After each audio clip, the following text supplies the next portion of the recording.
obviously, it's mind-blowing. But I think the best part of it is I get to see all my friends and loved ones, and there's no tragedy. We're gathering for a good reason. It's just a milestone. You know, I got to keep pushing on Monday anyway, but I really love taking a break beat and just smelling the flowers while I'm alive. Yeah, I used to think that was so cool. Because when Batman fought, those words would go, remember that? Kapow! Wow! Boom! Wow! Yeah, you guys might not believe this, but one time I got in a fight, and the guy was beating me up real bad. And I saw those words, man! Yeah, but you know, it'd be a real good fight. I would love to see Batman fight crime in my neighborhood. Yeah. He'd be like, Robin. Yes, Batman. Then we parked the car right here, man. Boy, I just moved up here to New York, boy. You wanna know how it was so wild for me moving to New York? Because I moved straight into the West Village. So y'all know y'all know the first day in my new neighborhood, I was just walking around laughing like a motherfucker. Hey man, look. There goes some gay guys. Hey, look, there goes some more hood kissing. Hey, what the fuck, man? I never seen so many gay people in my life. Started having nightmares, man. The same nightmare every night. I'm walking home late one night by myself. Nobody else is around. And all of a sudden, this guy comes out of nowhere, man. He puts a gun up to my head. You know what? He doesn't want my money or anything like that. He just says, click, click, click. Suck my dick. That's when I woke up every night.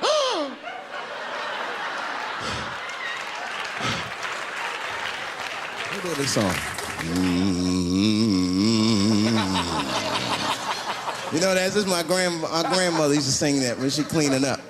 That's a Negro spiritual. Black work song. Not everybody know about that.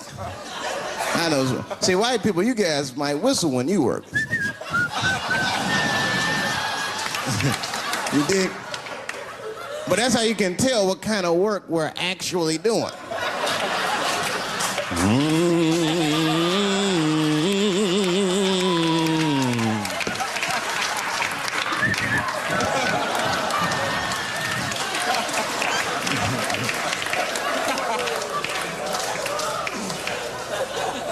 I study that kind of I do. Anything that has to do with race. I read a little here, see a little there. And I travel. That's always good.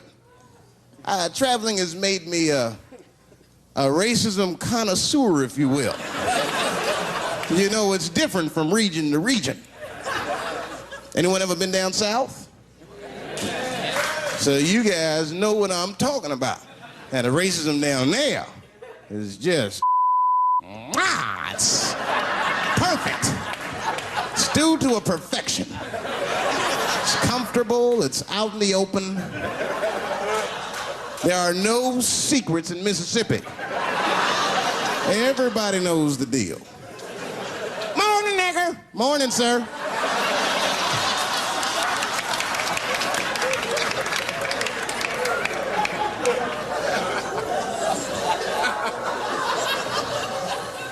Not up here.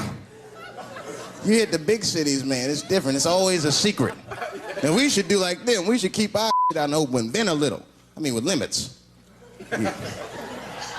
You don't want to say whatever comes to your mind. That might be a little much. White dude be walking down the street minding his business, and the brother walk up to him, hello, you white oppressor, you slave master rapist of Africa.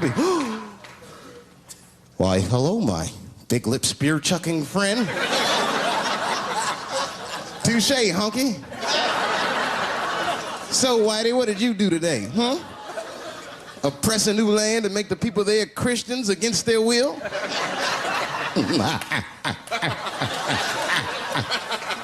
What did you do, fellow? Burn those big black lips on a crack pipe as you missed your job interview? Easy, Whitey, you're cutting deep. All this chit-chat has got me thirsty. If you will excuse me for a moment, I'm gonna go to the Korean store and get something to drink. Chilling. Hello. You slanted-eyed, ruining the economy in our neighborhood by opening stores and taking the money out the community. Chink. Wow. Good afternoon, you browse around but never buy anything, suspicious looking nigga. After a while, that might be too much. It feels good doing stand-up again. I took a year off from stand-up. Not that I don't like stand-up as much as I just don't like microphones. I'm sick of talking in them. I mean, I used to work at Burger King for 6 years. I didn't work the mic, I worked the grill. A guy named Steve used to work the mic, and I thought he was just a pain in my ass. He used to, every time someone orders something, "Hi, how are you? Could I have a Whopper with cheese?" "Sure." "A Whopper with cheese?" "You son of a bitch, I'm right behind you. Just turn around and ask me for a Whopper."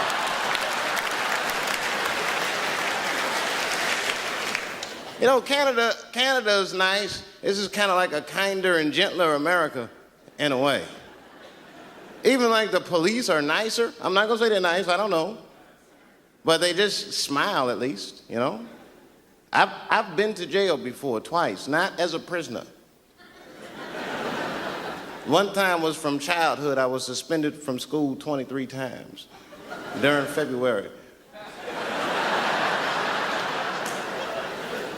I wasn't bad, though. I was just mischievous. I got hold of all my teachers' home phone numbers. At the time, I thought it was funny. I was calling in death threats. I know that's bad, man. You know, my English teacher, Mr. Johnson, I called him up. He was all nice on the phone. "Hello? Johnson residence." Is this Mr. Johnson? "Yes, it is. And who might this be?" You're done, man, Johnson. "Who is this?" Shut up, punk! You're gonna die. Unless you change Dave Chappelle's grades. I don't know how he caught me.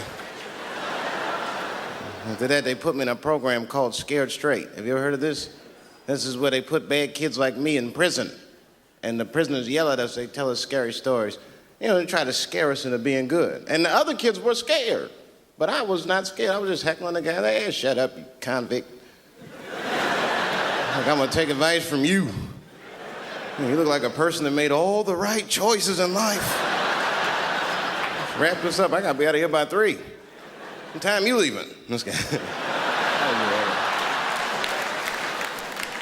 The other time I went to jail was, had nothing to do with me, really. I was just bailing a friend of mine out of jail, which is probably no big deal to you, but if you're a black dude, you know, you gotta walk right into the belly of the beast. You don't wanna. What kind of black dude wants to go to jail? I was scared. I had to look non-threatening.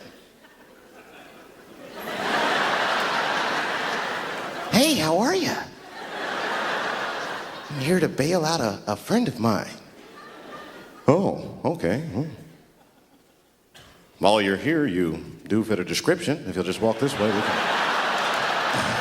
I'm not saying I don't like police. I'm not saying that. I'm saying I'm just scared of them. Nothing wrong with that. Sometimes we want to call them too. Somebody broke into my house once. It's a good time to call them, but I don't. The house is too nice. It ain't a real nice house, but they never believe I lived in it. "Oh, he's still here." Oh my God.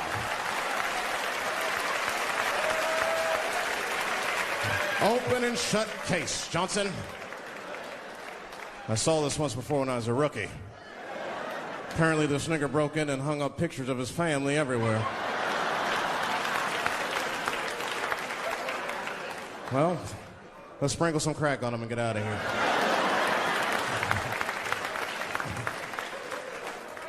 Oh, you know, that's that whole brutality thing. See, that's common knowledge now. There was a time when only minorities really knew about that.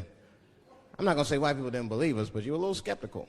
He was a little skeptical. I mean, I don't blame you. And then Newsweek printed it and he knew it was true. And then the Newsweek wife was like, oh my God. Honey, did you see this? Apparently the police have been beating up Negroes like hotcakes. It's in the May issue. I mean, really, how could you know, though? How could anyone else know? You know. I mean, maybe you should have seen something a little suspicious. Don't you think it was like a little suspicious? Just a little suspicious? Every dead black person the police find has crack sprinkled on them. I mean, come on, man. Come on, man. Who gets shot and sprinkles crack on themselves? Nobody would do that. Bam! Oh, oh.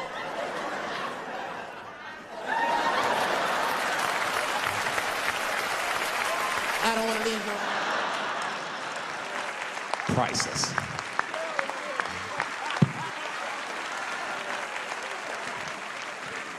And that's why I don't trip off of being a celebrity. I don't like it. I don't trust it. There's 1 minute they all love you, and the next thing you know, you're in front of that courthouse dancing on top of a car just trying to figure out what the fuck happened to you.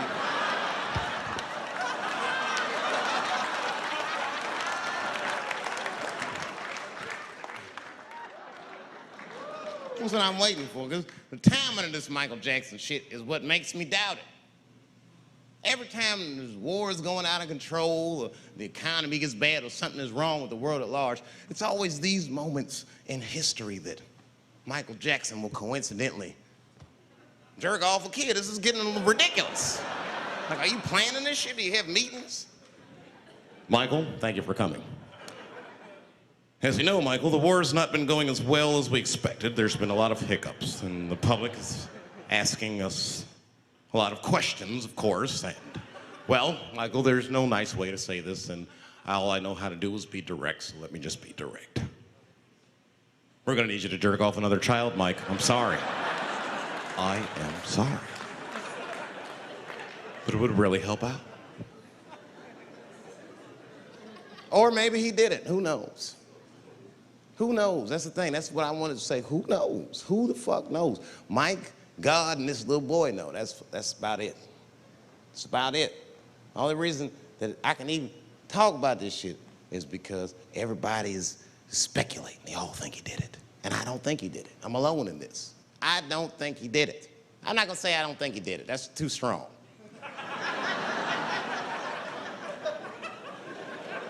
Let me just say I am reserving judgment until all the facts come out.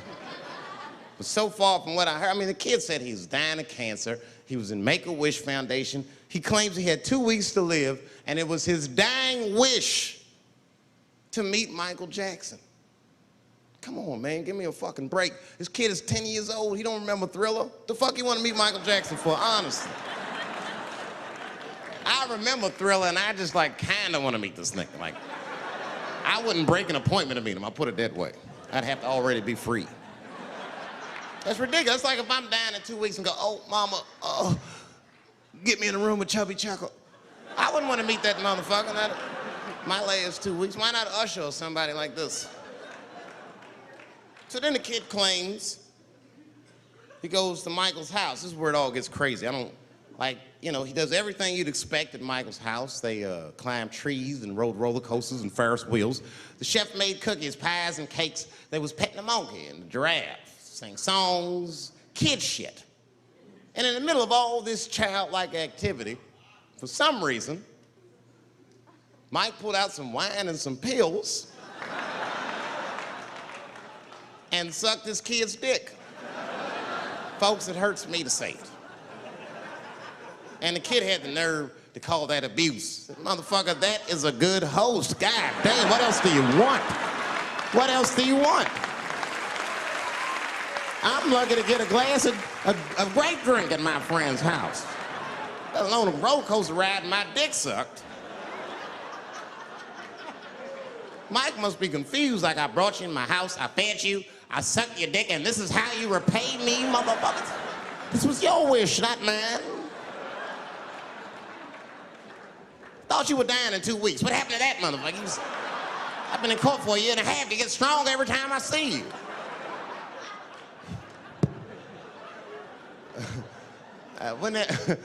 This is fucked up. I shouldn't even say this fucked. Wouldn't it be some ironic shit if they found out through this case that the cure for cancer was Michael Jackson sucking your dick somehow? Like if Mike had powers like Green Mile and all the kids like, please, Mike, suck our dicks. Never again. You didn't appreciate it.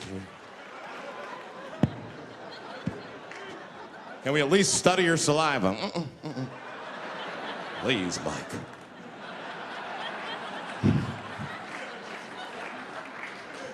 It just doesn't stop, though. It just doesn't stop.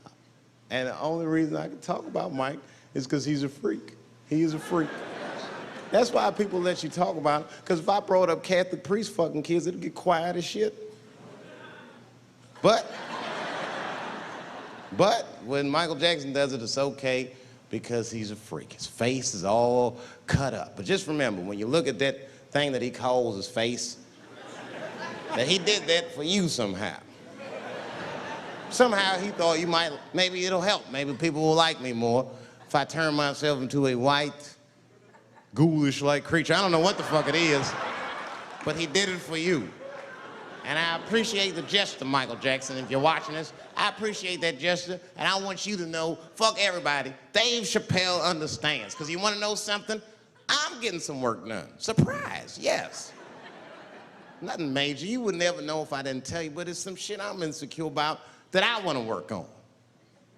If you must know, I'm getting Botox done on my balls to get these wrinkles out. Finally, have these shits smooth as eggs. No, I can't wait. I cannot wait. And I'm not stopping there. That's just phase one, baby. Be like, Bob. I was sitting back there, I'm smoking, drinking with the stars. And then 2 Hollywood movie producers came over right to me. Oh my God, Dave Chappelle, said the leader one. He was obviously gay. Some guys you can just tell. The other one seemed like a money guy, like maybe he was from Texas or some shit. But the gay one was definitely the leader because he did all the talking.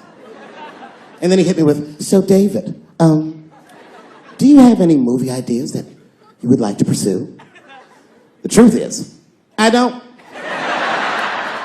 But if you know the game, you're not supposed to tell motherfuckers you don't have ideas. I was like, yeah, man, I got plenty of ideas. And he called my bluff. Really? Like what? Huh?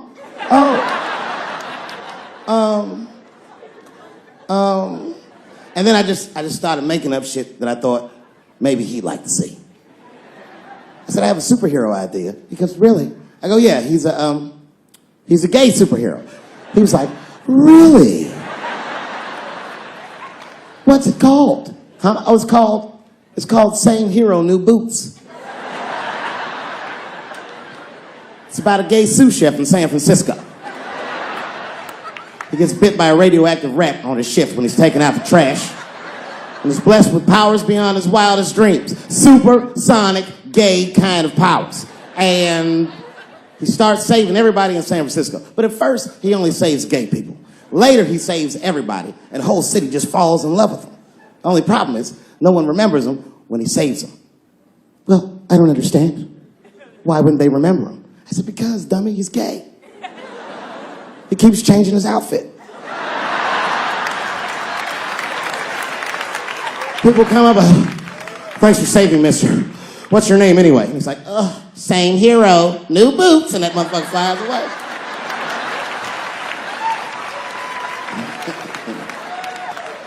He was like, I like it a lot. The Texan didn't like that shit at all. He was upset. That's impossible, gay superhero. I said, what? Well, I have others. I have a superhero you love because he's stronger than Superman and he fights for truth, justice, and the American way like Superman, but more than Superman. He beats up Mexicans for no reason.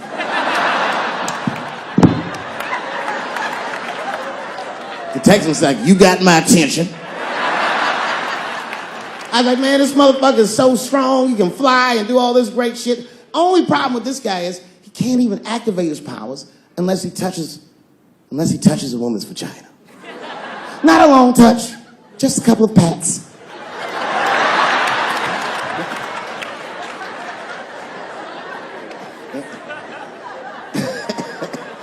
He said, well, what's the problem with that? I said, well, the problem, sir, is that our hero is not He's not a handsome man. And he's often short on cash. So whenever trouble breaks out, he has to run around the city and convince women to let him pat their vaginas. Please, miss, that building's on fire. Can I pat your vagina quickly? People are dying, but he can't tell them exactly why. Ugh, get away, you're gross. Please, miss, people are dying. Just a couple of pats. Ugh, gross, get away.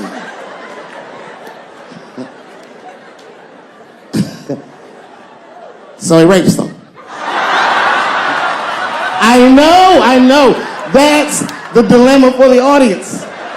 Because he rapes, but he saves a lot of lives. And he saves way more than he rapes, and he only rapes to save. But he does rape. I didn't realize it, but the whole green room was looking at us. All the celebrities were disgusted. That guy from Texas was like, here's my card, call me on Monday. Tonight I'm gonna do something that I'm not particularly good at, but that I like to do. Tonight I'm gonna try some impressions out.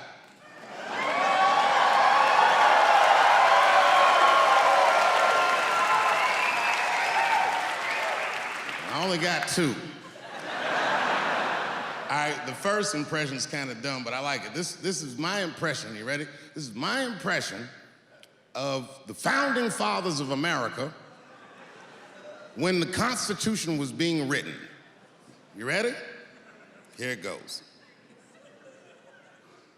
Hurry up and finish that Constitution, nigger. I'm trying to get some sleep. It's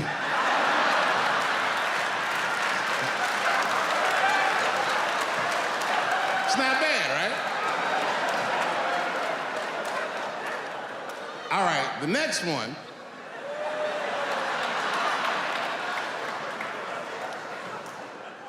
The next one's a little harder. I want to see if you can guess who it is I'm doing an impression of.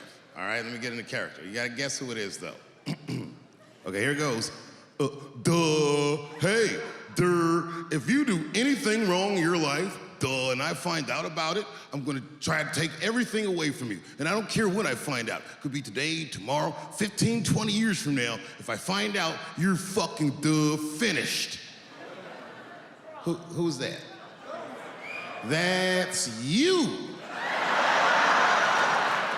That's what the audience sounds like to me. That's why I don't be coming out doing comedy all the time, because y'all niggas is the worst motherfuckers I've ever tried to entertain in my fucking life. Rather than talk about myself, just briefly, I want to just talk about my genre. Stand-up comedy is an incredibly American genre. I don't think any other country could produce this many comedians. And unbeknownst to many people in this audience, I don't think there's opinion that it exists in this country that is not represented in a comedy club by somebody. Each and every one of you has a champion in the room. We watch you guys fight, but when we're together, we talk it out. I know comics that are very racist, and I watch them on stage, and everyone's laughing, and I'm like, that mother means that.